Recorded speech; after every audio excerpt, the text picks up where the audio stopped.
Yo,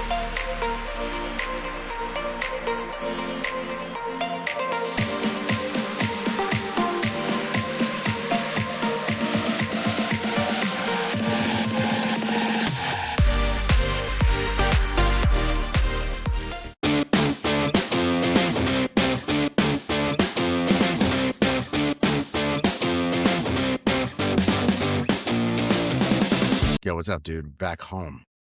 Back home It's from nice to be home. AIE Miami. Came back. React Miami's going on right now, which is Looked like awesome. But a good we, time. I could not. Good sounds like a good time. Sounds like Sounds a like a good good time. time. Seeing some footage of Ken Wheeler dancing on a bus on the way to the opening ceremony makes me kind of jealous, but we had ourselves a very, very good time. I think there's a bunch of things to really recap. I mean, you and I just basically had I would say 3 concentrated days where we were able to detach from the agency just for a moment, mentally detach and really kind of think about our business, think about our approach, focus on the relationships that we were building at the conference, absorb the information that we were obtaining, and really kind of just experience, I want to say like a different culture of technologist. To me, there was like a big difference in the conversation and the energy in the room, kind of talking about AI best practice and kind of what's going forward, less about kind of frameworks and tools. And I didn't feel like there was lots of sales pitches and very nice experience and really kind of just talking about what everybody's current curiosity is, which is how do we safely, efficiently, proactively explore, exploit AI? So that was really refreshing to me. I learned a lot. And I think we made some really great connections and new friends and new relationships. And so I was curious to see your reflection too. Yeah, exactly. I think there were a lot of product demos, of course, as part of the later talks. So we did a reflection on the first talks, which seemed to be a little bit more about less nuts and bolts, I would say, and a little bit more about technique and where the future is going and what we need to think about as engineers. And then the later talks, so some of the highlights for me was Codex Spark, Yeah, which that's was the cool. near real time AI, for all of us who are sitting here saying, I've spent half my life waiting for agents. It is true. You're not typing code anymore, but it is no small thing to sit there and wait for the agent and then have to correct it. So Codex Spark, that was a very awesome demo. It liked I liked Cloudflare's demo with the sandboxes. I thought that was really cool. Code sandboxes. I still do a lot. I still kind of maybe am a little bit old school. I like to do things locally and not get too vendor reliant. But I did think that that was actually a very cool demonstration. I thought there were some great presentations in general, like Nima's on code quality, which was really cool. Yeah, I thought it was there was a bunch and a few on SOC compliance and how to maintain these types of things. I think all of us have to think about this stuff in as we run as we always have, right? But it's just a different kind of engineering. You're moving faster, but you still have to think about how to maintain these things at speed and what's kind of the fastest way to do that. Code Rabbit also, right? We saw them. That was really cool. Just how to get code reviews done more effectively. So all of these things are changing where it's sort of like the way that I think of this is the way that there was a green revolution in farming, where there was an industrialization of traditional farming. There's almost an industrialization of computing, if that could make any sense to folks. And so I'm very, very hopeful for the future after a conference like this. I think that the idea of the AI engineer is very, very much going to be a thing. Well, what I find interesting, just it almost feels like an outsider's perspective. I'm on the inside, but I feel like an outsider's perspective, but bird's eye view. Engineers solved this problem. And so what is the next problem that engineers are going to solve? Seems like the speed and performance was a big theme, trying to do all of these things more efficiently, safer, faster. But what I liked is it was a real call to action for engineers to get back to engineering. Problem is solved. What's the next thing that we all need to collectively work on and make progress towards? And so I don't know what that thing is, but I see that as the general theme and battle cry. I wonder Well, how your that, job, yeah, the job is building the machine that writes the machine. So right. that's what is a little bit more. So it reminds me a bit of if people have used macros or meta programming, where you have code that writes code, where you have that's a thing in like Ruby, Clojure, those kind of languages. There's this concept of code that writes code. In a lot of ways, it's reminiscent of that to me, where we're building the machines that are going to author the software instead of authoring the software directly. And that is just as hard as authoring the software. You're authoring the software much more quickly, but now you have to think about things like code quality. You have to think about things like security. And you have to kind of prepare for this future where you may not be able to direct and review every single thing or every single line of code directly, but your machine that you've built to continue to push that stuff out has to have these checks and balances in place as you move forward, which I thought was a very, very salient point. And a lot of people were thinking about that, because it's like, hey, how fast is too fast? When the code breaks, now I'm thinking more about how do I fix this machine that I built, and how do I make it so that it doesn't make that mistake again? Which is just a classic software, life cycle. Yeah, it's the next layer of abstraction. It's the next layer of abstraction. Now, we were just talking about it a little bit before we were kind of recorded, which is, in our world, building for other people, probably the biggest opportunity that we see in front of us is looking at businesses that have all sorts of processes, and how can we layer in AI as a workflow? Absolutely. And so I see that as that is different from being in a room of AI curious engineers, or even like the bleeding edge of talent in AI as a space. That's different. Those guys are like pushing the boundaries. I'm interested, just because of what we do, in like mid-size or enterprise level businesses at the individual business unit level that have inefficiencies. They have curiosities about best practices around AI, but it's unsafe for them to pursue from a perspective of like, do I take my best people and put them on this topic of AI? Who's doing their job while we pursue AI? And so it's a really nice opportunity for us as like outsiders and domain experts to come into a business and help them think creatively about where could we inject AI automation, workflows, integrations, whatever might be available to help businesses get to the next level of productivity. So that, I think, is like the next big frontier for us. I think we use and exploit AI, and our customers see the benefit of that. But what we haven't done a lot of, and I think it's the next big thing that we might want to pursue on, is workflow augmentation. Yeah, I agree. I'll say I was talking to a few folks there. A lot of them are, from San Francisco and places that were, even Miami, I would argue, is more tech forward than New York, because I saw these robots and Waymos, and they're really, New York is not like that at all. I said that, you saw advertisements for like clerk. You'll never see that. You'll never see a billboard on the side of the LIE over here for clerk. Maybe one day you will. But in reality, it's accountants, it's lawyers, it's, tax firms that are trying to reduce your property taxes is a big thing around here. It's landscapers, it's plumbers, it's home services and repairs. So this is the landscape of the economy in most of America, I think. And I think a lot of these places are going to want AI and software. So this was an interesting talk that I was having with Code Rabbit, which is people come for the AI because that's the buzzword and they want to know more about it, and they're not plugged into the bubble as we are and going to the AIE conference, right? So they don't know what's available to them outside of ChatGPT and maybe Claude, and like they've seen maybe a co-work thing, but they're not really aware. They know that it can do amazing things. We're the people who kind of know how to apply that stuff. And you can be those people. If you're a listener, that's a big move right now. The SMB space is you can apply this. The thing is, a lot of these folks don't even have the basic software. Doing millions of dollars with construction estimates on a pen and paper, and handing bills with pen and paper. They collect checks. They have a person drive around and collect checks on new construction projects or even just home repair projects. Hey, your payment is due, and they collect the check from the homeowner. It's like that, doing millions of dollars this way.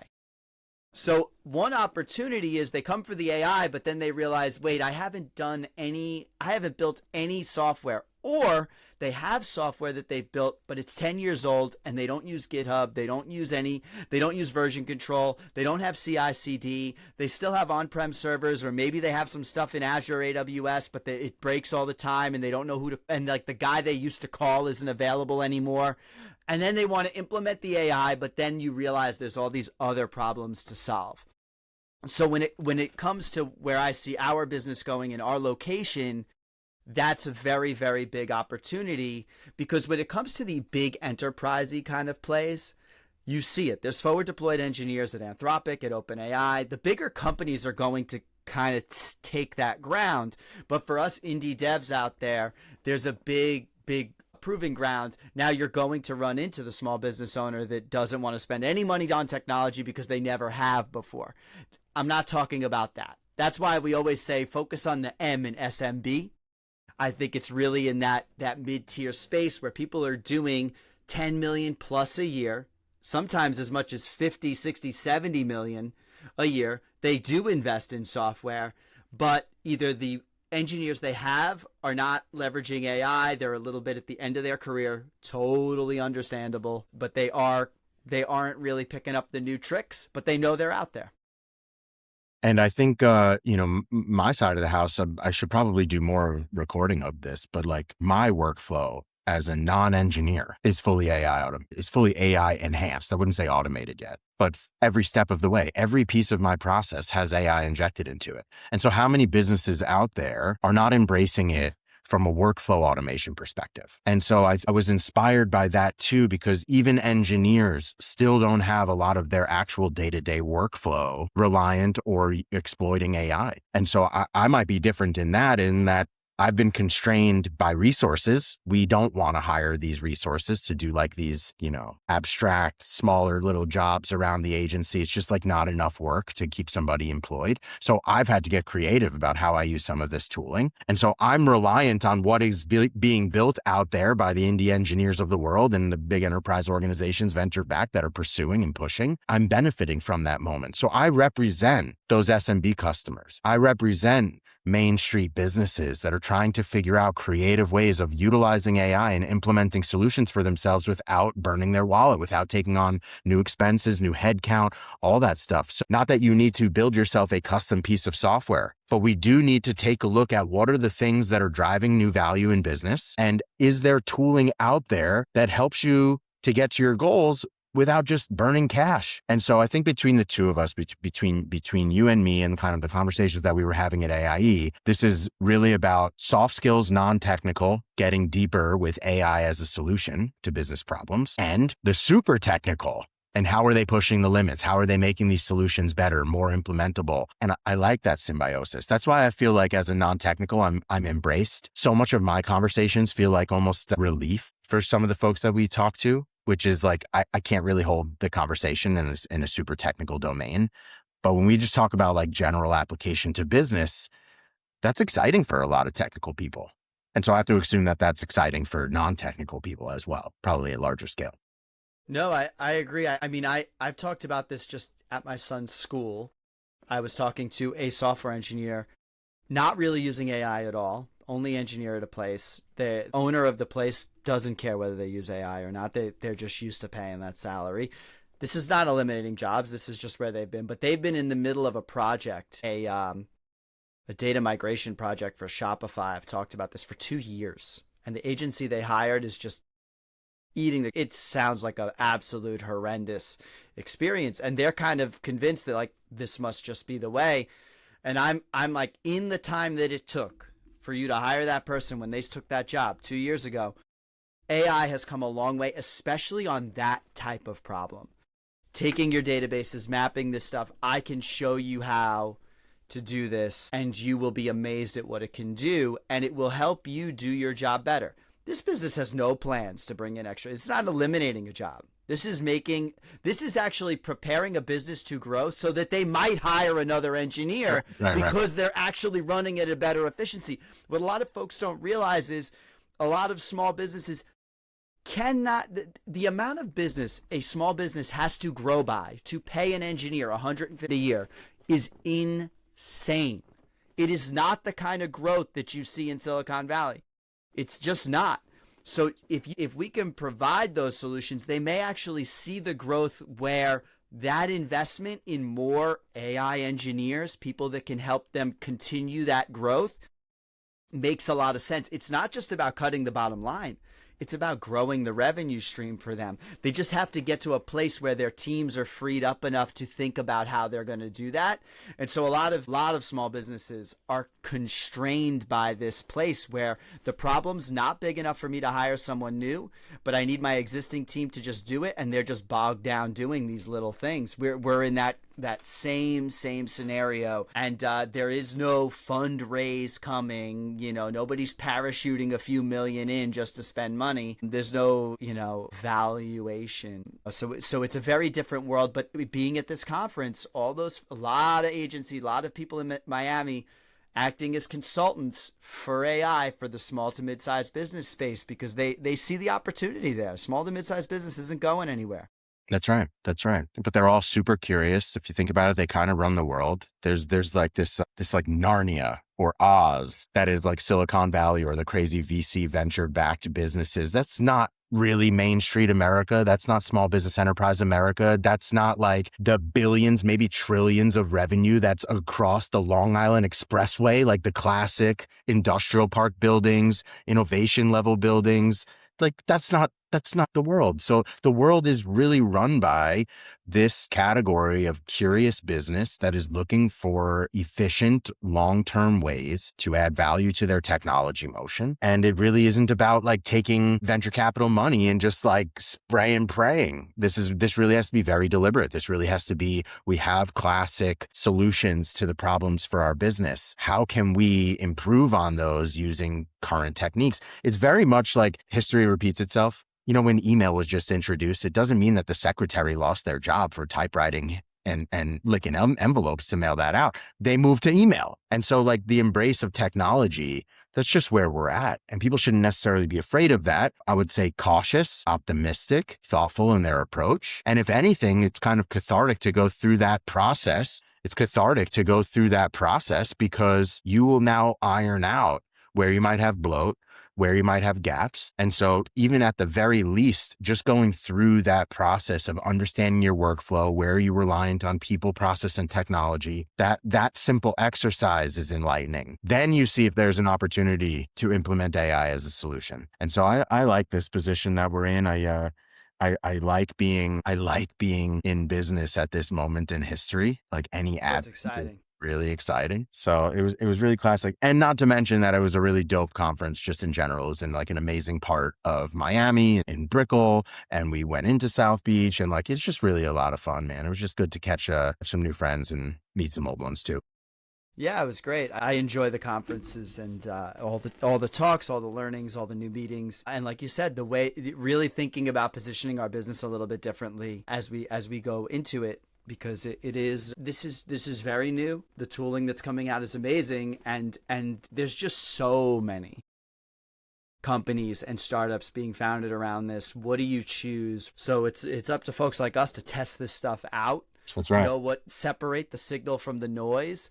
It was fine when the CEO was using ChatGPT. They kind of knew the whole universe of AI. Now they're busy CEOing, and they, to have to learn about all these new tools, especially in the software lifecycle alone, is massive. But you just mentioned it in the marketing flow. How can this help you grow your business?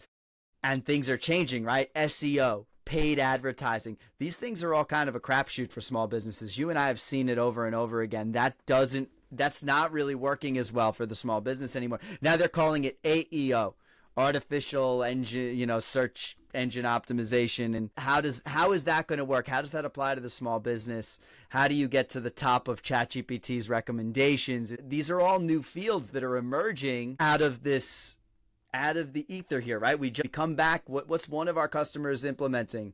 The LLM.txt file. Right. On their website, right? But does that work? How do you even measure the performance of that, right? You used to be able to use tools like Ahrefs and BrightEdge and SEMrush.